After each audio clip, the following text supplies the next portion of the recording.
But what about the side effects? So you would think, well, if this is good at boosting the body's immune response against melanoma, what would happen if you accidentally boost the immune system too much? And that's the problem with the side effects that can sometimes happen, and that any organ in the body can get inflamed with side effects. And this is a cartoon I put together for a medical journal a few years ago, showing all the different organs in the body that can get inflamed. And you may think about the suffix itis, I-T-I-S, that means inflammation. And if you have any organ and then you add the suffix itis after that organ, that just means that organ is inflamed. So pancreatitis, for example, is inflammation of the pancreas. Colitis is inflammation of the colon. Pneumonitis, pneumonia, or pneumo is lung, and pneumonitis means inflammation of the lung.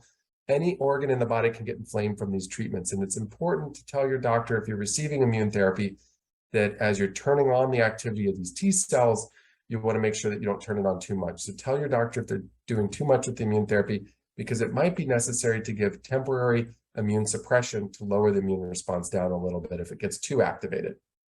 Some of the side effects can be well treated with topical treatments. And this is an example of a patient that had dermatitis, or inflammation of the skin, dermatitis. This is a rash that a patient I took care of had, and we had to give cream to make the rash abate. And this often can be treated with just topical hydrocortisone cream. This is a picture of a patient that had diarrhea and colitis. This is a colonoscopy evaluation on the right, and what it might look like if you look on the inside of the colon in someone who has an inflamed colon that's caused diarrhea.